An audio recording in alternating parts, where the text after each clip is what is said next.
평생 읽은 책 가운데 많은 영향을 끼친 것들이 있죠. 뭐 성경은 말할 것도 없고요. 칼바르트의 교회 교리학이나 로마서 강해, 또 칼빈의 기독교 강요, 뭐서부터 많은 철학책들이 있을 겁니다.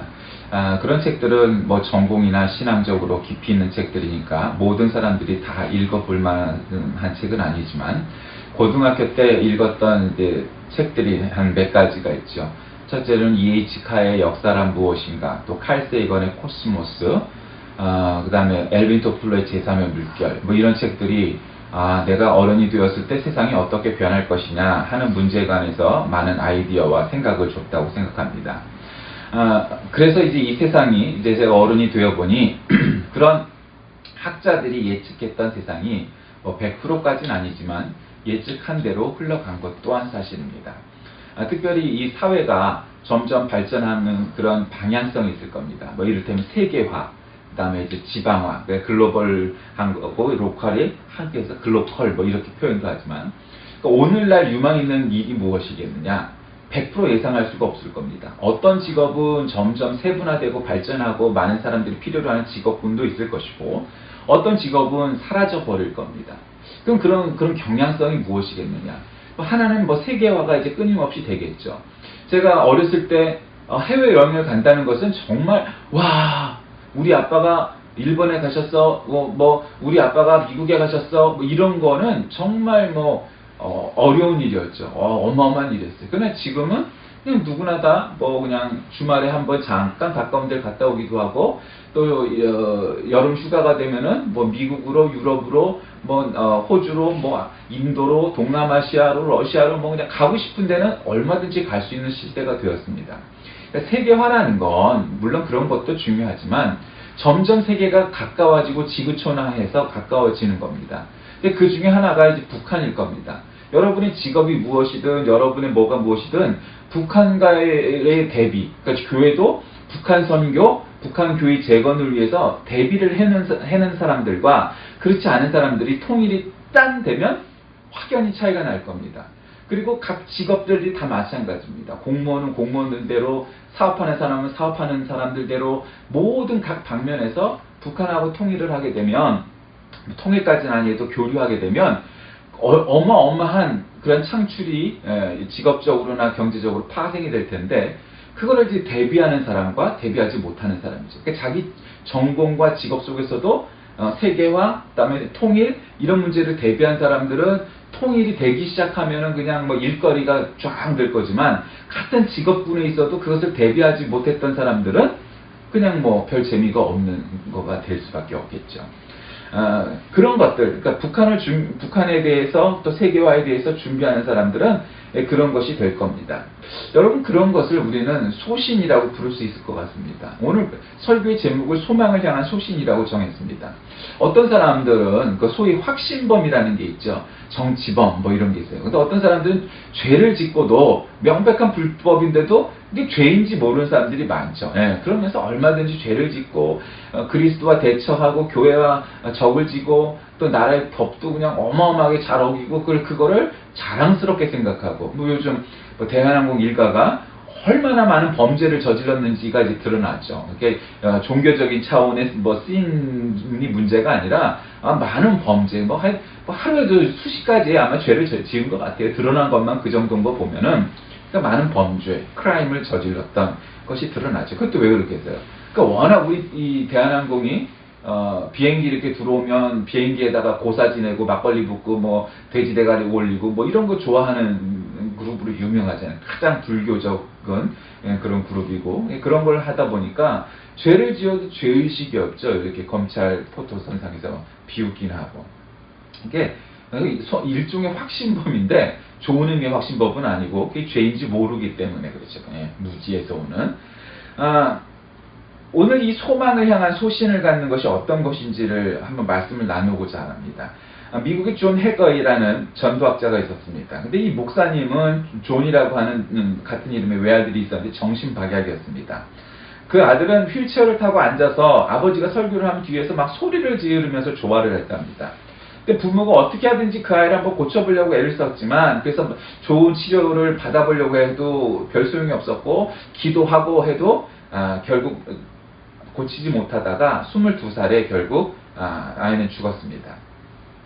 그 아들이 죽은 후에 세계 곳곳을 돌아다니면서 내가 이제 해야 할 일은 아프리카나 아시아에 있는 그런 제3세계 사람들에게 복음을 전하는 일이다 해서 해꺼이 인스티튜트, 해꺼이라는 건 학계를 말한 거죠. 성경에 있는. 그러니까 뭐 이 사람의 이름도 해꺼이니까 해꺼이 인스티튜트를 만들어서 제3세기 선교를 연구하고 훈련시키는 일을 하는 그런 것을 만들었습니다.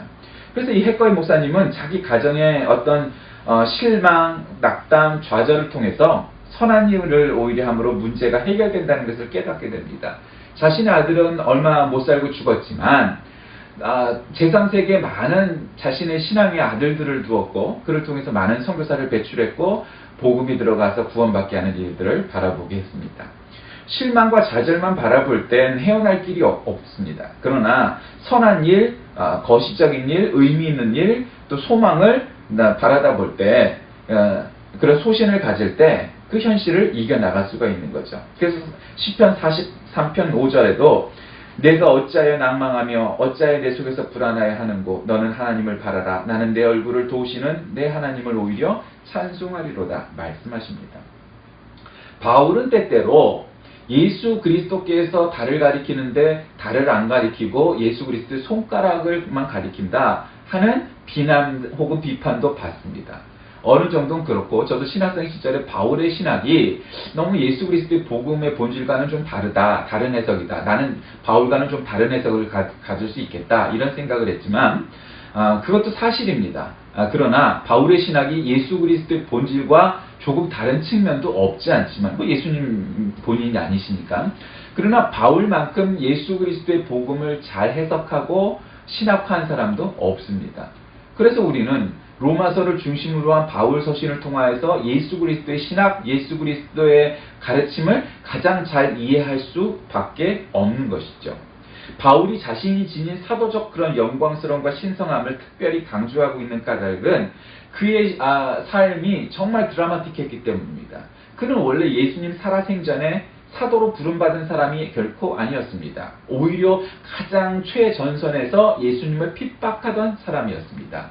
그는 사회적으로도 소위 성공한 사람이고 가문도 훌륭했고 부자였고 로마 시민권자였고 학문적으로도 대단한 사람이었습니다.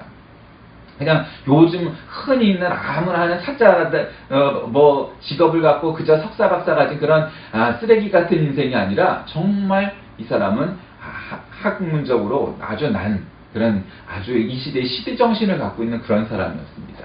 근데 그가 예수 핍박하는데 아주 앞장섰죠. 왜 그랬을까요? 그의 학문은 죽은 학문이었기 때문에 생명이 없었기 때문이죠. 여러분 그의 직업이나 그의 학문이나 그의 사상이나 그의 마음속에 생명이 없는 사람들이 있습니다. 그건 뭐예요?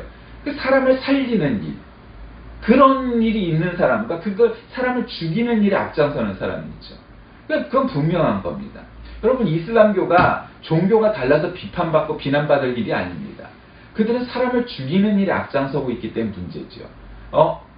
너희들은 무슬림이 될 것이냐? 이슬람의 코란, 꾸란을 믿을 것이냐? 안 믿으면 죽어야지. 뭐 이런 게 아주 강하죠. 믿는 사람들도 성전을 향하여서 폭탄을 들고 들어가라. 이런 거를 너무 노골적이고 아주 그냥 명확하게 그렇게 가르치고 그렇게 사람들 현혹시키고 있는 것이죠. 그것은 아주 잘못된 거죠. 그거는 마귀의 장난일 수밖에 없는 거예요. 그들이 갖고 있는 꾸란이 아무리 훌륭한 말씀으로 도배가 되어 있더라도 그것이 거짓인 까닭은 바로 그 점입니다. 그것이 종교나 사상이나 시대와 공간을 넘어서 사람을 살리는 즉 생명이 있는 것이냐 사람을 죽이는 즉 죽음으로 치닫고 있는 것이냐 하는 것이 명백하기 때문입니다. 바울은 예수 그리스도께서 우리에게 오셔서 우리에게 복음을 들려주시고 그리고 십자가에 우리 죄를 대신해서 달리시고 돌아가신 지 3일 만에 부활하신 그런 모든 것들을 오늘 말씀을 통하여 우리는 마치 질그릇과 같은 보잘것없는 존재인데 그 보배를 질그릇에 갖고 있는 것은 바로 하나님께서 우리에게 주신 은혜이다 라고 말하고 있습니다. 바울은 고린도 교회 안에 복음을 가리우는 이단 사이비가 참 많았습니다. 이 고린도라는 것은 지금으로 말하면 소아시아, 터키, 옛날에 그 아시리아서부터 그 정도 에베소 뭐 요런데 빌립보 뭐 요런 동네하고 이렇게 비슷하게 있는, 즉 터키와 예루살렘 중간에 있는, 그 당시에는 소아시아 지역이라고 불렀던 그 아시아 지역에 있었습니다. 그런데 특별히 고린도는 항구였고 무역을 일삼는 그런 아주 무역항이었기 때문에 많은 사람들과 물자와 돈이 오고 가는 도시였습니다. 대체로 그런 데는 번성하기 마련이지만 또 한 가지 문제가 있는데, 여러 가지 좋은 것들도 많이 들어오지만 나쁜 것들도 빨리 들어오는 길목이었던 겁니다. 그러니까 고린도 교회 안에는 나는 뭐 베드로파니, 나는 그리스도파니, 나는 무슨 아볼로파니, 뭐 이런 파벌이 많았고, 그 파벌의 그 근저에는 정치적인 면에서의 차원의 문제가 아니라 종교적인 면에서 굉장히 이단 사이비의 바알 신앙과 같은 이단 사이비들이 굉장히 많이 침투해 있었던 요소가 있었기 때문입니다. 그러니까 고린도 교회는 뭔가 번성하고 부흥하고는 했을지 몰라도 양적으로, 질적으로 복음을 회방하는 사단들이 많이 있었던 그러한 교회였다는 것이죠. 어쩌면 한국교회 현실과 비슷했을 겁니다. 한국교회가 세계 어느 나라에서도 찾아보기 힘들 만큼 양적인 부흥을 이뤄냈지만, 정말 우리가 질적으로 2000년의 역사를 가진 서방교회 혹은 그런 여러 오랜 역사를 가진 교회들만큼 그렇게 복음의 본질이나 문화가 뿌리 박혀 있느냐 하는 데 있어서는 아직 우리가 내세울 만한 역사와 문화를 갖고 있는 것은 결코 아니죠. 그러니까 중요한 것은 그 역사 혹은 규모에 달려있지 아니하고 그 안에 진정한 생명이 있는, 능력이 있는, 믿음이 있는 그런 교회가 되었느냐, 사람이 되었느냐 아니냐 하는 차원의 문제인 거죠. 그러니까 그런 소망을 향한 소신이 없이는 우리가 살기 힘든 겁니다. 마치 사람들이 이런 질문하죠. 네가 죽어봤어? 죽어봤어? 아니, 너 천국이 있는지 어떻게 알아? 이런 얘기하죠. 죽어보지 않아도 천국이 있는지 우리는 확신할 수 있습니다. 왜냐하면 성경이 그렇게 말씀해 주고 계시기 때문이죠. 성경은 단 한 번도 틀린 적이 없는 그러한 역사와 또 전통을 자랑하는 생명의 말씀이기 때문입니다. 다른 역사책처럼 해석을 다룬 것도 아니고 하나님의 말씀을 다뤘기 때문이죠. 바울은 그렇게 좋은 집안 배경으로 출발을 했지만 결국 예수 그리스도를 다메섹 도상에서 만납니다. 그러면서 이 사람이 아주 여태까지 살아왔던 인생에서 완전히 턴업하는 거죠. 완전히 전환점을 이루는 거죠. 이 사람의 인생은 예수를 핍박하고 돌을 들던 사람에서 예수를 변호하고 예수를 전하는 사람이 되었습니다. 세상 사람들은 그 사람을 보고 그렇게 얘기했죠. 저거 돌았구나. 저게 예수에 미쳤구나. 그렇게 얘기했을 겁니다. 맞습니다. 그는 남들보다 많은 지식과 정보를 갖고 있었던 사람이고 학문적으로 깊이 있는 사람이었습니다. 그런데 그 전에는 그 똑똑함이, 그 지식이 생명이 없었고 예수가 없었고 복음이 없었고 하나님이 없었던 그저 학문에 끝나고 마는 쓸데없는 지식이었지만, 이제 그의 지식과 그의 학문은 생명이 있는, 하나님이 있는, 말씀이 있는, 복음이 있는, 예수 그리스도가 있는 생명력 있는 학문과 신앙으로 변화되었던 것입니다.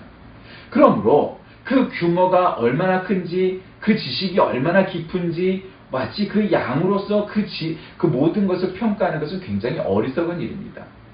여러분, 독재자들이 얼마나 똑똑한지 그것을 분석하는 책을 보신 적 있습니까?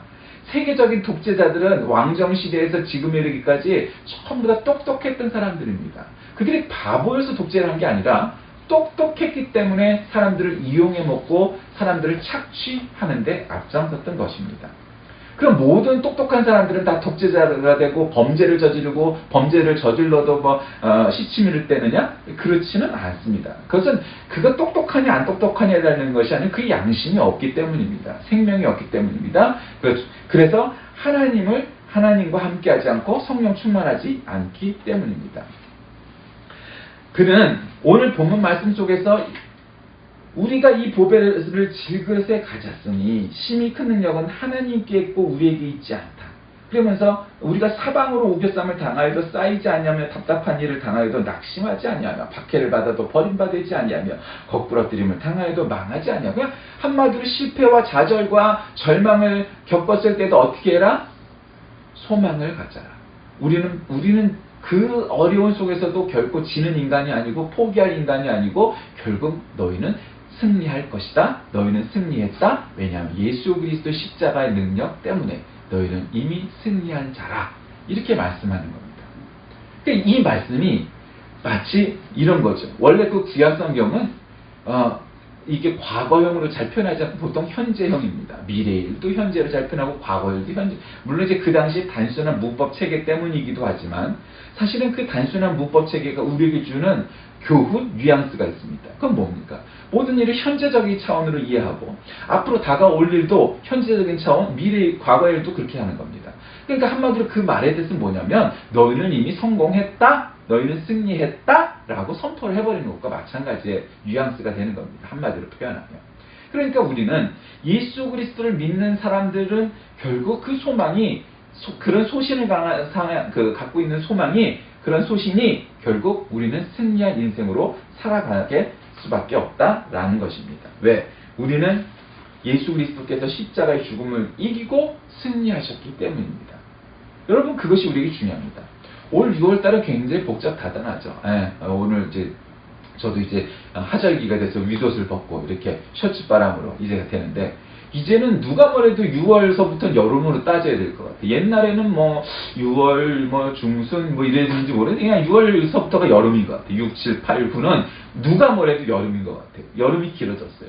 옛날 날씨 뭐 겨울에 상한 사원 날씨가 변화했어요. 우리가 자연의 어떤 질서들, 공해들 뭐 이런 것들 때문에 계절이 변화했죠. 뭐 여러 가지 요인 때문이기도 하겠지만 근데 날씨나 자연 환경만이 아니라 사실은 사람도 마찬가지인 거죠. 환경이 그럴진데 그 이기심, 욕망을 갖고 있는 사람은 안 변했겠어요? 더하면 더했지 덜할 리가 만무한 거죠. 왜 그럴까요? 그건 죄 때문에 그런 거예요. 욕심 때문에 그런 거예요.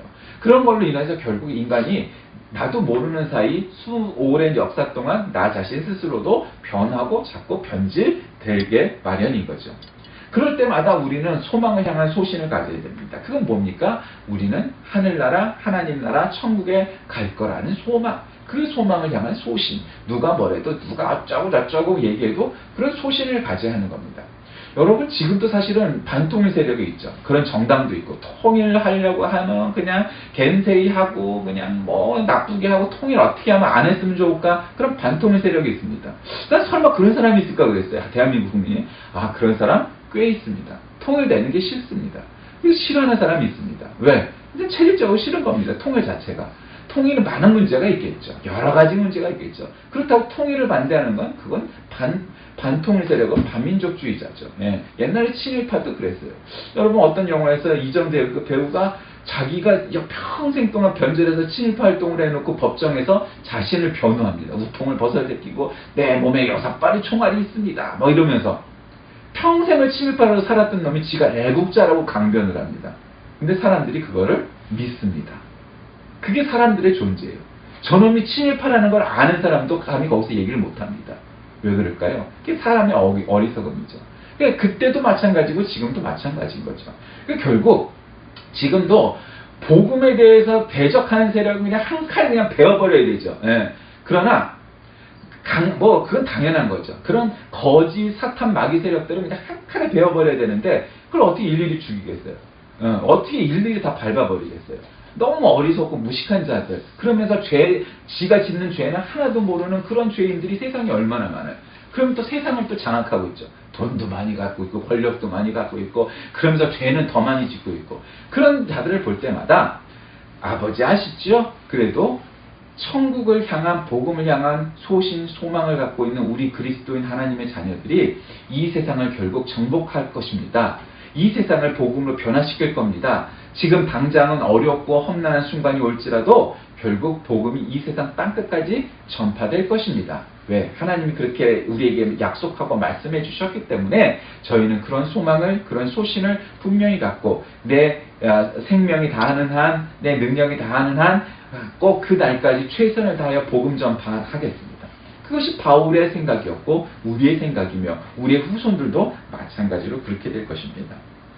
사람의 인생에 순간적인 고난 왜 없겠습니까? 바울은 현재의 고난과 장래의 영광을 대조적으로 묘사하면서 거짓 사도들은 바울의 사도직을 무시했고 바울이 예수 그리스도와 복음을 핍박했던 것을 가르쳐서 그를 비난했습니다.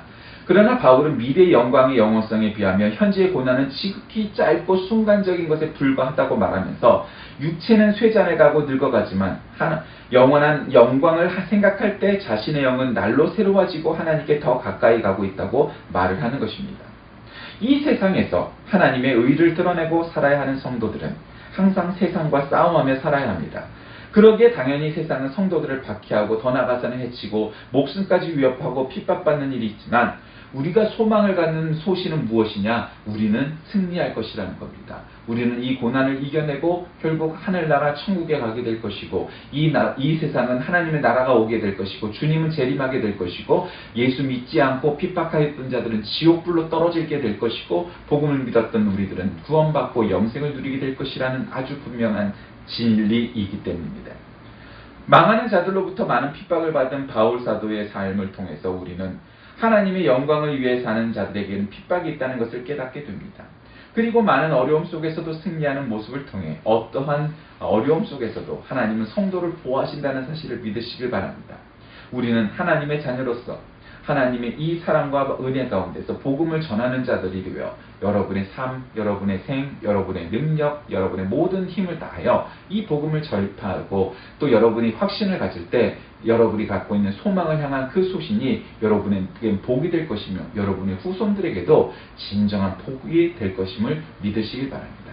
기도하겠습니다. 하나님, 우리의 삶 가운데 많은 어려움들이 있고 바울도 그랬습니다. 바울은 오늘 본문을 통하여서 고린도 교회에 소망을 향한 소신을 가르칩니다. 지금 고린도 교회가 처해져 있는 어려움이 있고 문제가 있지만 그것은 순간적인 것이고 결국 영원한 복을 누릴 것이라는 사실을 가르쳐 줍니다. 어느 인생인들, 어느 민족인들 그러한 일이 없겠습니까? 그 모든 것들을 이겨내고 정말로 우리에게 주신 하나님의 영원한 약속을 이루어내는 우리 모두가 되게 인도하여 주옵소서. 예수님의 이름으로 간절히 기도드립니다. 아멘.